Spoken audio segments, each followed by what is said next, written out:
Hi, my name is Molly Mahoney, and I would like to welcome you to the second episode of the Prepared Performer podcast.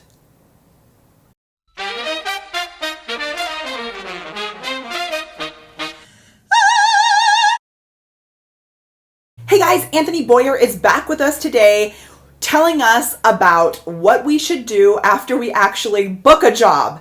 No one ever thinks about that. So how great of him to be able to give us this advice. I love it. He's got so much advice. I can't wait. It's another pretty long episode. It's about an hour, but you're going to love it. Eat it all up and take notes. It's so awesome. I also wanted to just remind you that this episode is also going to take place over in my living room, and we have maybe 4 more episodes that happen in my living room, and then we'll be moving everything in here. Okay, bye! My name is Molly Mahoney. I am with thepreparedperformer.com, and we have a special guest today who we're bringing back. I'm so excited again. Woohoo! His name is Anthony Boyer. He is with Stage 9 DDO, an agent that has people working all over the place. He's amazing. He has been a music director, a performer, and an audition accompanist, all kinds of awesome. And he's so kind-hearted and so willing to share all of this information with us for free, which I can't believe because he, like I said last time, the bomb diggity. So here we go. Anthony Boyer. Woohoo! Hi, everybody. I'm Anthony Boyer. And he has great bow ties as well, right? Okay. Good. I like it's a little wobbly. Okay. What is that painting? He's in his office right now, you guys. What is the painting behind you? I love it. It's called Black Lips. I don't know the artist. It came with the office. Oh, really? Yeah. Cool. I'll show you my favorite piece of art, though. I'm going to be right back here. A client made this for me.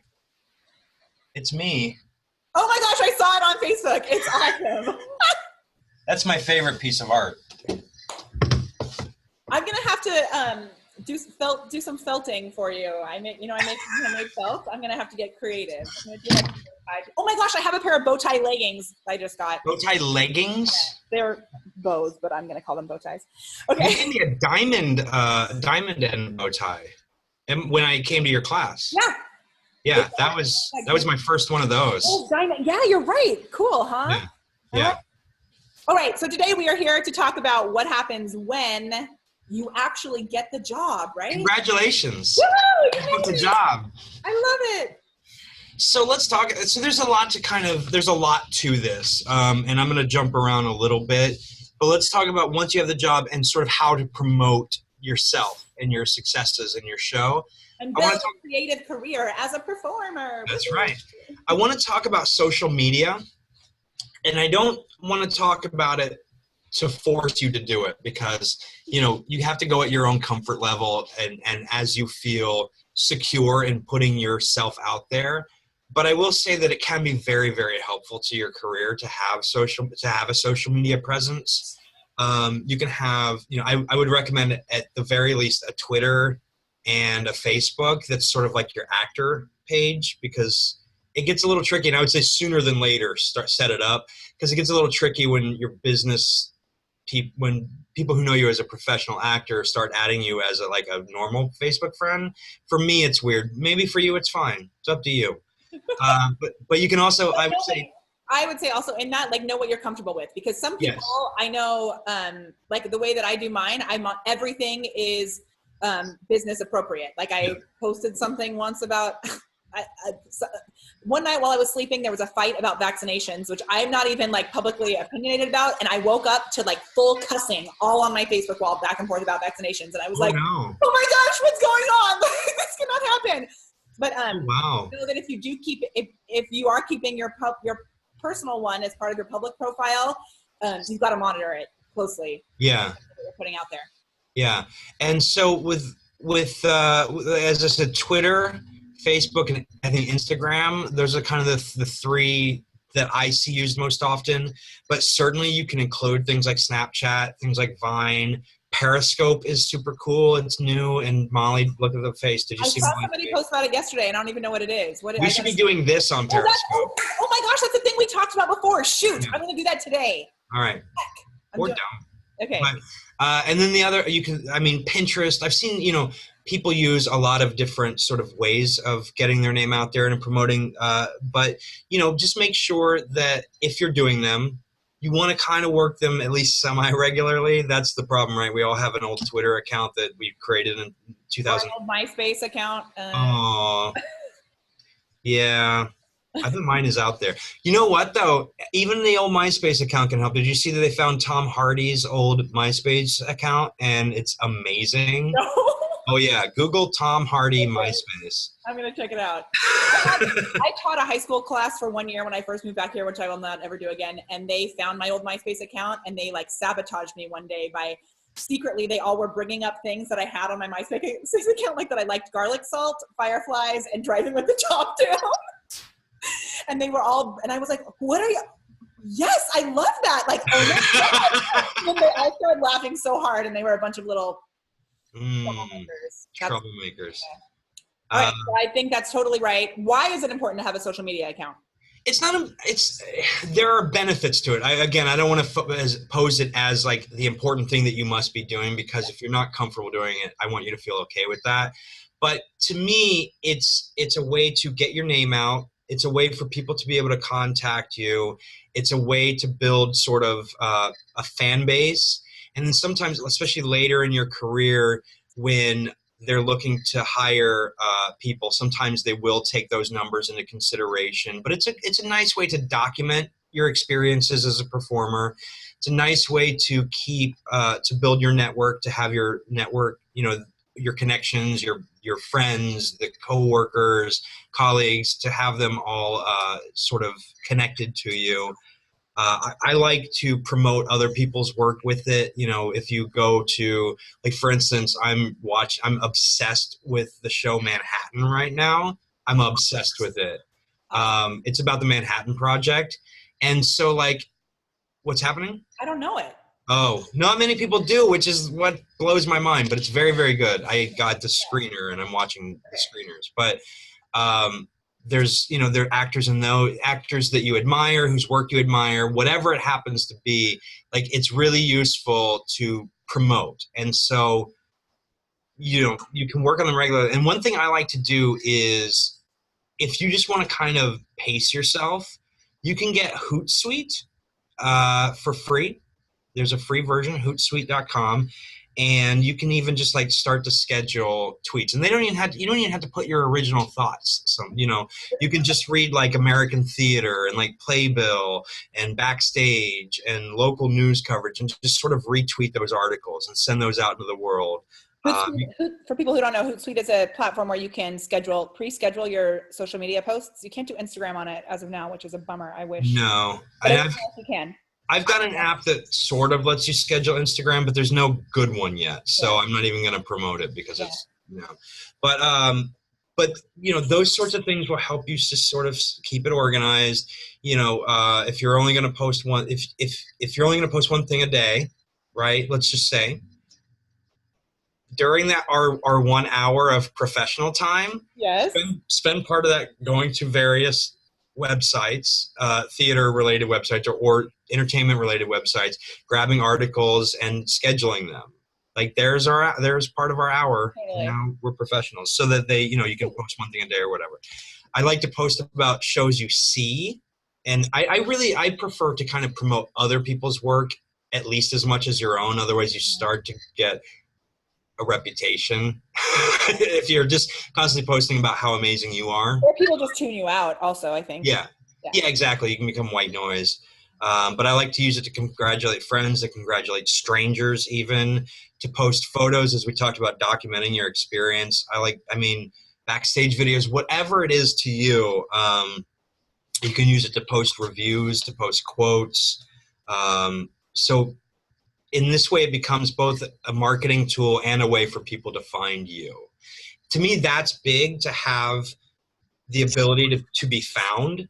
Especially, let's say you don't have an agent and I come to see a show and I want to find you. I may not be able to stay after the show. I may have people to talk to after the show. I want to be able to find you. Twitter is super easy for that. Facebook is super easy for that. So in those ways. You don't have the capability of having a full website together or something yet. Right. It's a great way to, it's free and it's quick and easy that you can establish yourself. Yeah. And, even if you don't use it regularly, sometimes it's nice to have it for that very reason. I'm horrible on Twitter, like horrible. I'm trying to get better about it. But Anthony and I met because we were sitting next to each other at a show, but we realized afterwards, a show of someone who's awesome and is now one of his clients, which is cool. But we were sitting next to each other, and then somehow we were like, wait a minute, don't I follow you on Twitter? So, and I hardly ever use Twitter, and we made that connection. So it was where I think we retweeted each other or something. Yeah, that's something weird. Yeah. Cool. But this is the magic of our generation, of our times. One thing I will say is I think it's important if you have a business, Twitter or Facebook or whatever, anything that's geared to promote you as a professional, you're going to get a lot more mileage out of being positive than you are out of being negative and cynical. So just bear that in mind. Like, it does not read well in that format. So. And I also think that's better for your life. Agreed. If you're putting out I think it's important to have a little bit of be in tune with some negativity so that you don't avoid, like. You want critical thought. Yeah. Critical thought is a better way to look at it. Yeah. But putting out positive stuff on Facebook or on social media in general is also going to be putting out positive stuff into your life. So, right. Yeah. I can that. Yeah. Yeah. And everyone wants to work with the person that they like working with. So, which sounds obvious, but it needs to be said. Like, there's a kid, and I won't mention his name, partially because I can't remember all of it, but he's been in a few shows. He graduated recently from one of the local universities. He's been in a few shows, and he's not my client or anything, but every time he's in a show, he's all over Twitter and Facebook and Instagram, and he's like the nicest guy, and it makes me want to be around him and to hire him, and like, this kid is killing it. That's awesome. But that's what you want. You don't want the guy who's like, oh gosh, if I have to see Molly Mahoney one more time, like, that's not fun. Who wants that? And people might not even be aware that they're making those preconceived judgments about you based on your negativity online, but it's subconsciously gonna be there. Yeah. They are aware. Yeah. And when we did this in person, one of your students asked me a question like, should you mix your business and personal accounts? And we kind of covered that a little bit earlier, but for me, you can, it's okay, but it really should be at your comfort level. Mm-hmm. If you're okay with your business contacts seeing your personal information, then it's okay, and vice versa. If you're okay with I always feel bad because I post a lot of sort of business stuff on my page, and I feel a little bad for my friends back home in Ohio who are like reading about like San Diego musical theater singing in the rain. I'm like, I don't but they were excited because of Biddy and Brandon. I don't know, and your client, whose name I can't remember, but Andy. Andy. Yeah, Brittany they were all great, by the way. Did you get a chance to see it? Not. Oh, they were all great. Brittany was great, and she kicked her face off. So yes, I love it. Just know too, this is how you're presenting yourself. People will follow you for strictly professional reasons. So, bear that in mind, that if you're going to post something personal, that someone that you don't even know is going to see this. So people are going to follow you because they saw you in a show, or because they're just adding actors or whatever it is. So just know that as you start to put if you mix them together and all that. Yeah, if you start to put your information out there, that's going to happen. You may offend people. You may just draw some crazies, whatever it is. That's why I personally like to separate the two, but not everyone feels the same way I do about that. So as long as you're okay with everyone seeing everything, then sure. And then the social media before social media, we used to have what they call websites. Ooh, tell me more. Yeah. The question comes up to me frequently, should I have a website? And my response is always, well, it can only help, right? Like, as long as, it can only help. So the most important things to me to have on a website are, I want to be able to see pictures when I visit it. So I want to be able to see, headshots, or, you can have show shots or whatever, but I want to be able to see a gallery, like pictures. you can have videos on there, but it's not important to me. But if you do have reels, that's great to see. And I want a way to contact you, whether it's just an email form or if you have an agent, put your representation on there, because that's what I'm going to your website to find is more about you. Your resume is great. And then also how to contact you. So it doesn't need to be real intense. It doesn't need to be real in depth, but it does need to be mobile friendly. And I say that because a lot of times what will happen is at intermission of a show, I'm really enjoying your performance. And at intermission, I'm going to go and I'm going to Google you and I'm going to go to your website and I want to know how to get a hold of you. So just know that, like, I want to be able to find you at intermission. So it has to be mobile friendly. Another thing is the bio in any playbill. Let's talk about that. So the bio is sort of like a miniature resume. We're using it to tell your story again, so it serves that same function as a resume. So keep it professional. I see a lot of people with like little jokey things in their bios, and that's okay. I don't, it is what it is, but I like to keep it sort of professional. With a little bit of personality is fine. Don't go all jokey though, in my opinion. It gets a little, like, I just start to dismiss people. First of all, I'm in a different room now because my kids came home, so now everybody can see that I'm in my bedroom. So hi.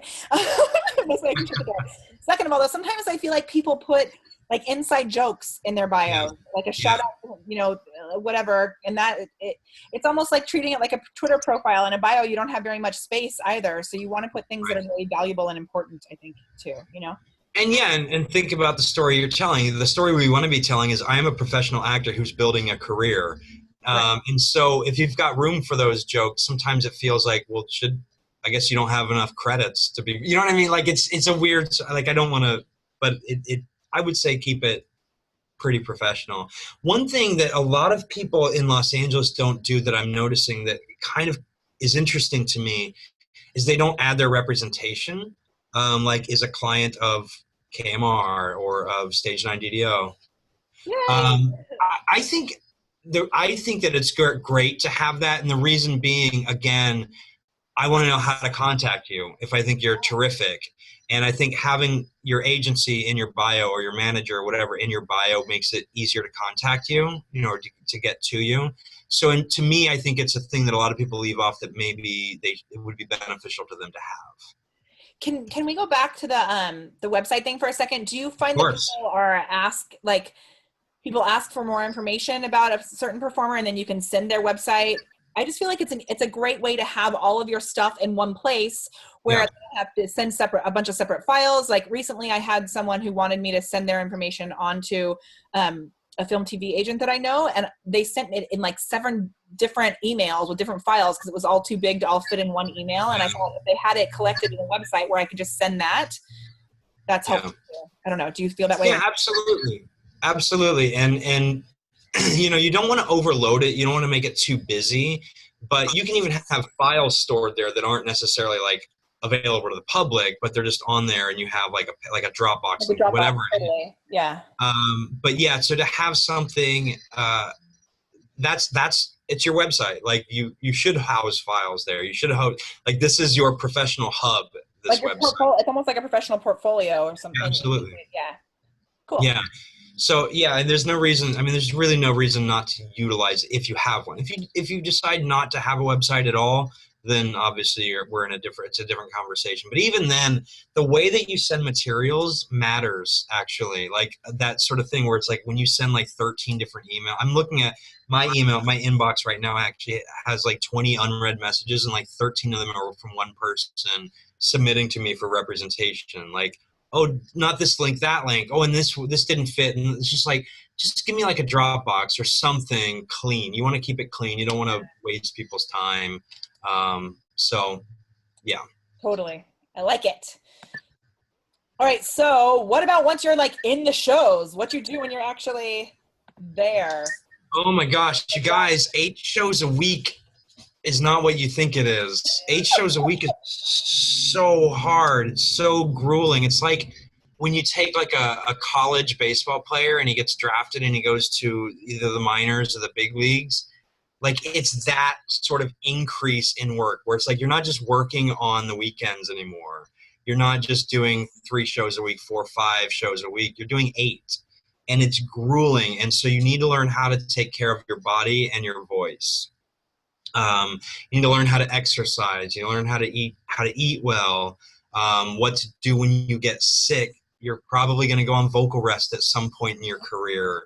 Like these things are going to happen. And so I think it's important now, before they're happening, to sort of prepare yourself to stay in shape. Because, you know, I don't know if you're anything like me. I'm not great at working out. I'm not great at sort of finding time to exercise. And when you're on tour, it makes it even harder. I mean, sometimes Yeah. in hotels, they have a gym right there, so that can make it a little bit easier, but you're eating out. There's like so many other options that are easy to tempt you away from a healthy lifestyle. Yeah.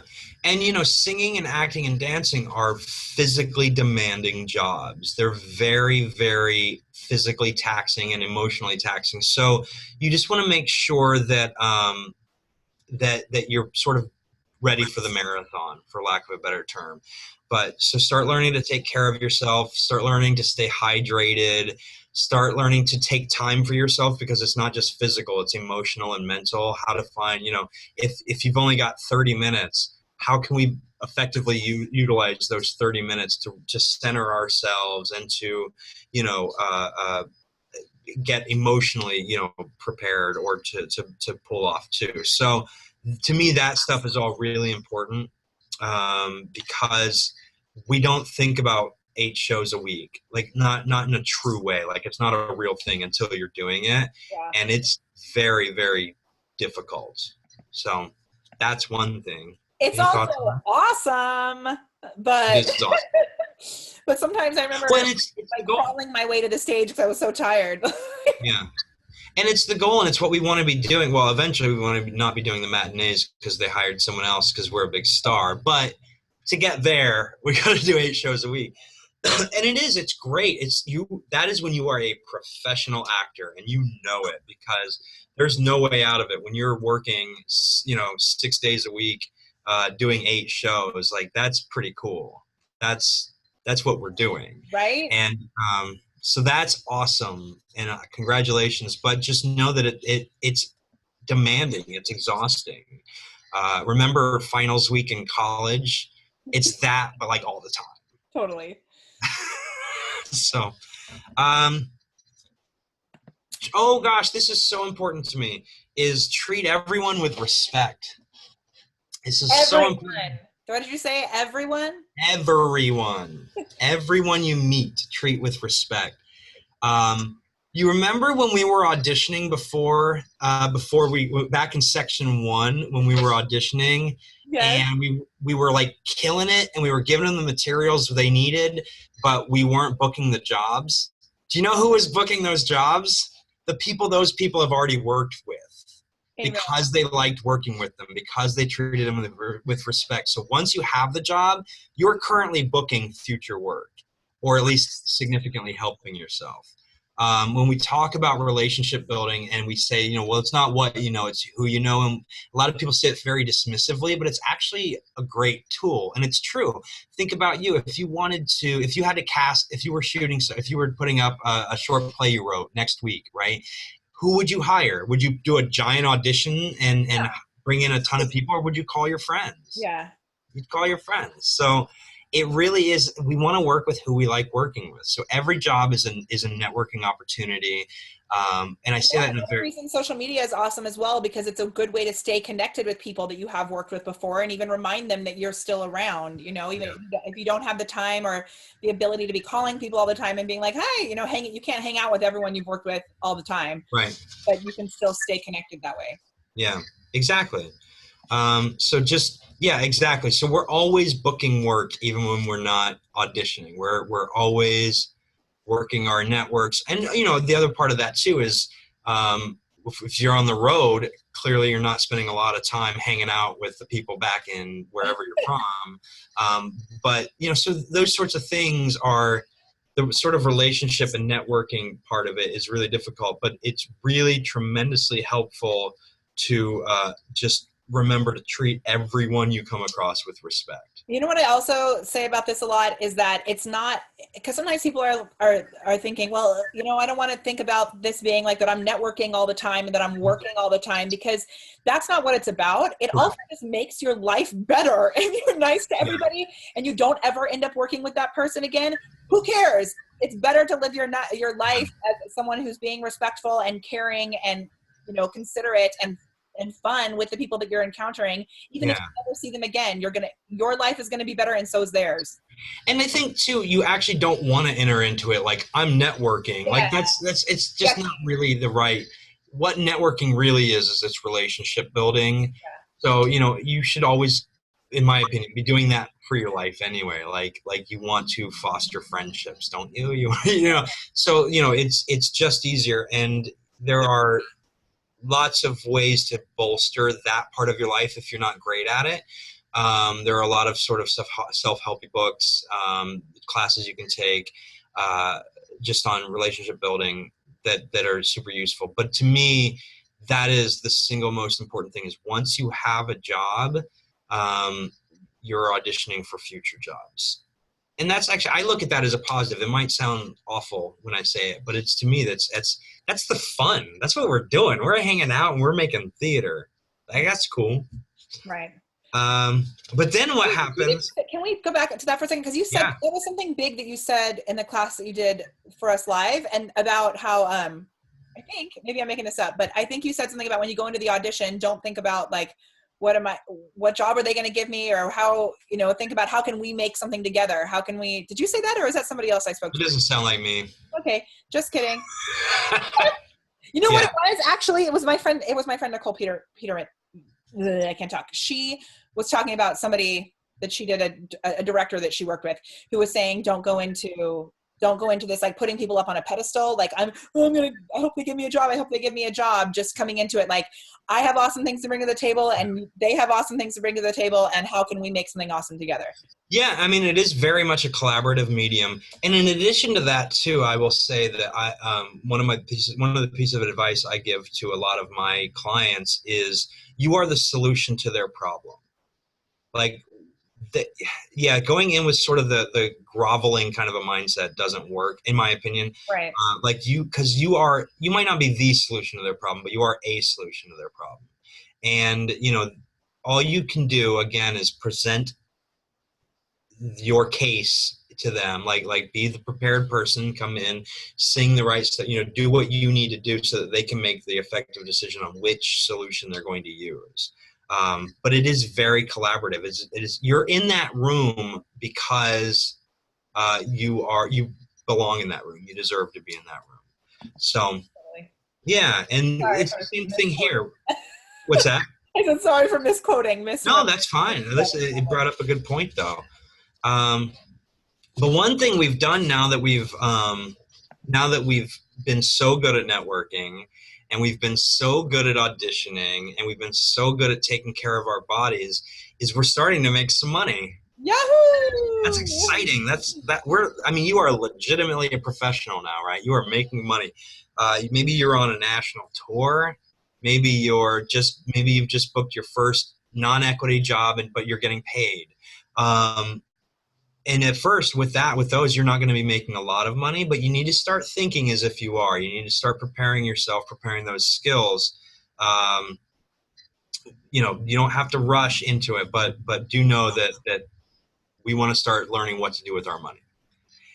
And so I'm going to jump ahead as you're sort of in tours and working in the equity ranks. If at all possible, if you're making per diem, if at all possible, that's in addition to your salary, you get paid a per diem, which is basically living expenses for the day.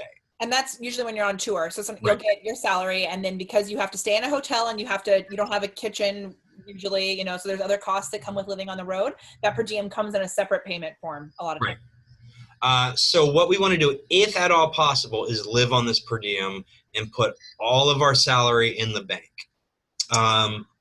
Man, that sounds hard, right? That sounds like, oh, but I have all this money finally. So if it's too hard to live just on the per diem, I want you to make a promise to take anywhere between 10 and 20%, whatever you feel comfortable with, of your income of your weekly salary, and put it into some sort of interest-bearing account or some sort of account where you can't get to it easily. Whether that's even just a savings account, which barely accrues interest, or if you're feeling a little more bold, some sort of retirement account or some sort of, CD or whatever you feel comfortable doing. Put it somewhere where it's going to at least accrue a little bit of interest, and you can't easily get to it.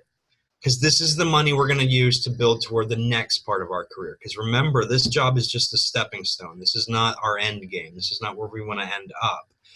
The national tour of Molly Mahoney the musical is a great job, and congratulations. But it doesn't last forever, and it's not our ultimate goal.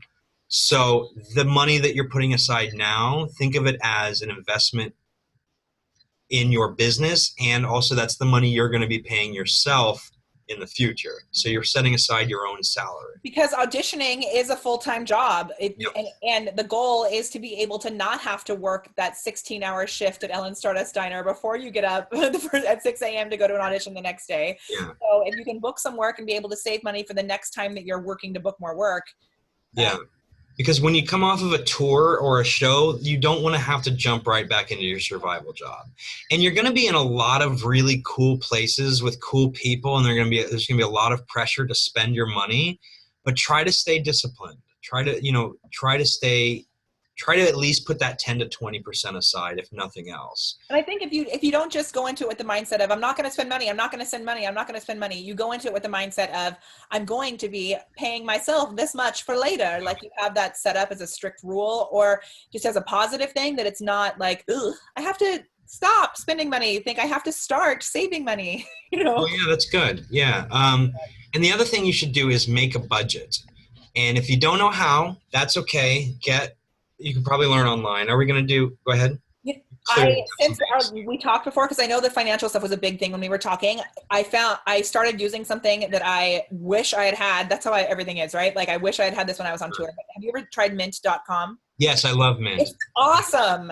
Yeah. Go check it out, you guys, because it connects to your bank accounts and even your PayPal account, like everything. And it divides it all up into categories and tells you where you're spending and what bills you have coming up and everything. And it's all in one thing. It's so cool. Yeah. It's free. And it's free, and I think that's super useful. But I also would encourage you to take a class on how to make a budget. I think that, I think that making a budget and learning sort of to do it yourself rather than relying on something to do it for you is super useful, because then you can kind of see, like, I think there's something to like knowing, like, oh, if I spend $20 here, suddenly this goes away or whatever. Have you done that with Mint also? Because you can do that. You can set absolutely, yes, set budgets. But I think, where can we find a class on that? Do you have? Well, I don't know, like your local community college, perhaps. You know, and there used to be a really awesome personal finance class here. Yeah. That I know about. That has nothing to do with being an actor, but it has everything to do with being an actor, because you're building you're running a business. Yeah. And we don't learn those things in school, which is crazy. Yeah. And part of that too is you're going to be eating out. You're going to be, there are going to be, as you said, cool things to do. One thing I would encourage you to do while we're taking classes in preparation for having this long, sustained, amazing career is learn how to cook. That's actually my greatest regret from when I was touring and when I was doing it, was I never knew how to cook.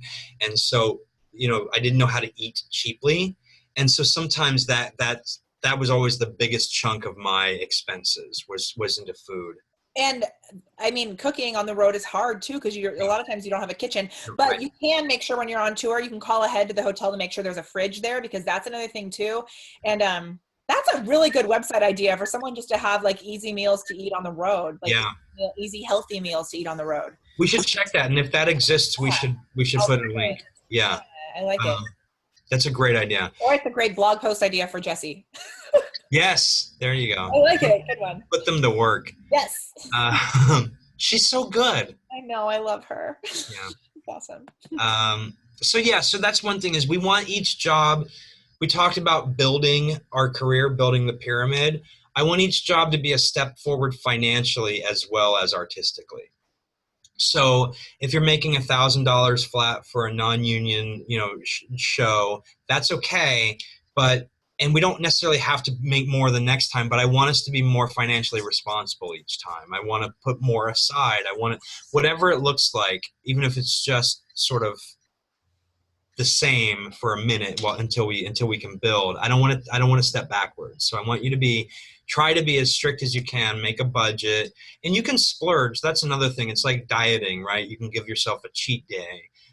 So don't beat yourself up if you go out to eat or whatever, but just reward yourself and congratulate yourself for being the only person on your tour who made a budget and who's putting money aside, because you probably are the only one. Right.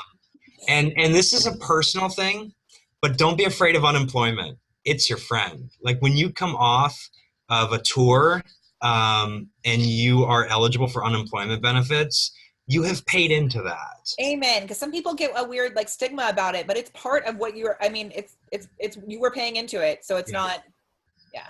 Yeah.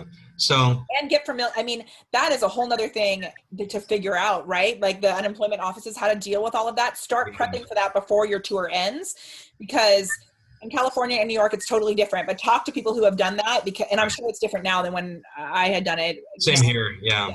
But I remember Googling, like whenever a show would end, I'd Google how to get to the actual person at unemployment. And there was always someone would post it somewhere of the zeros and the ones and the fours you'd have to push in which order in order to actually get a person at the unemployment office. Is that right? Crazy, but it would work, and you'd actually get a real person, which was very hard to do.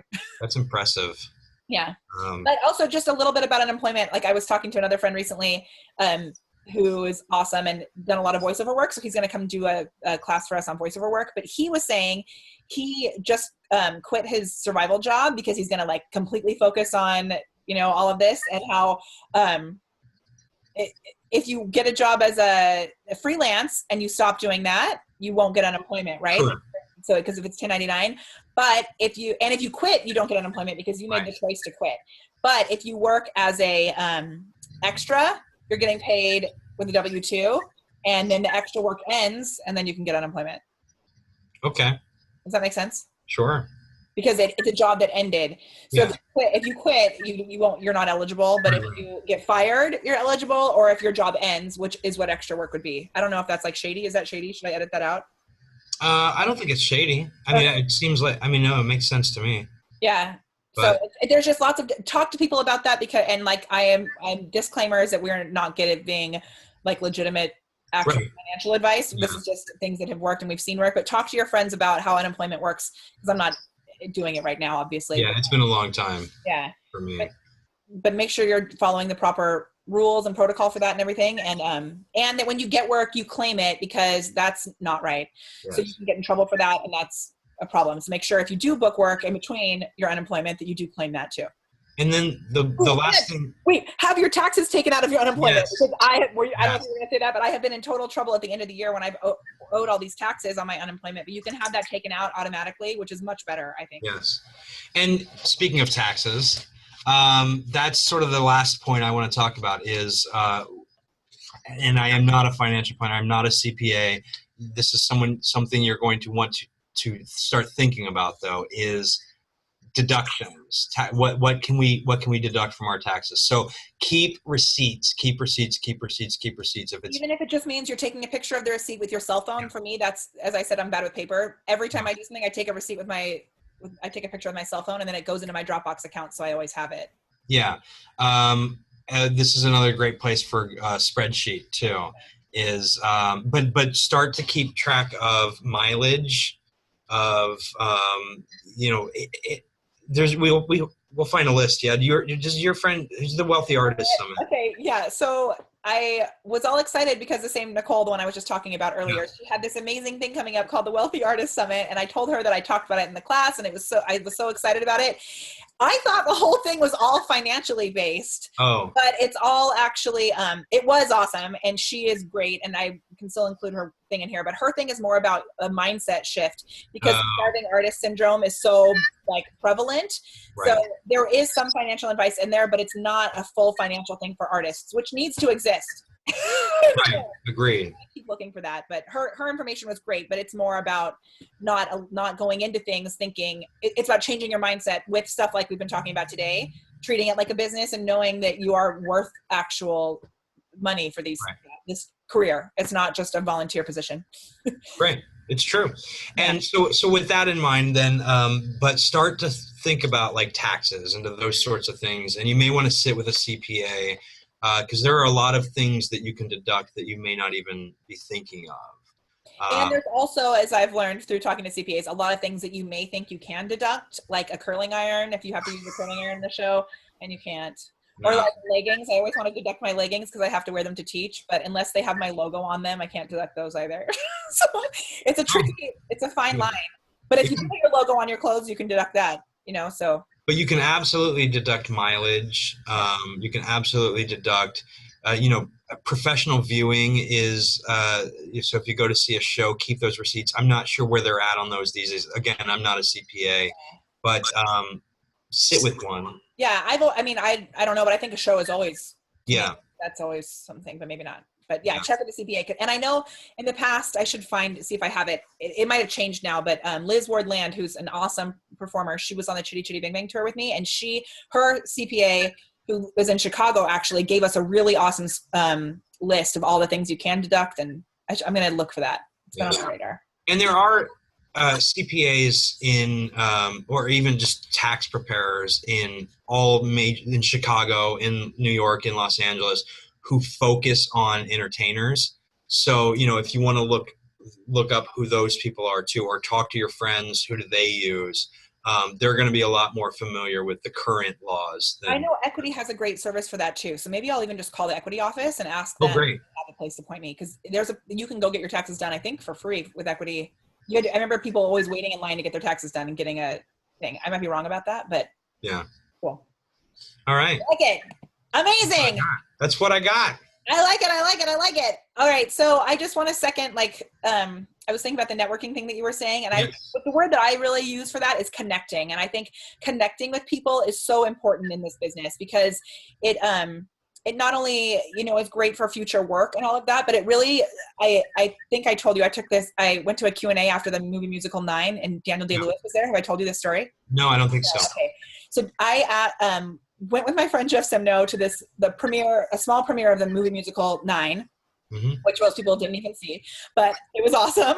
And Daniel Day-Lewis was there as a part of a Q&A at the end. And I asked how he suggests that we manage to balance our lives as performers and real people, because it's such a huge, all-encompassing career to take on, right?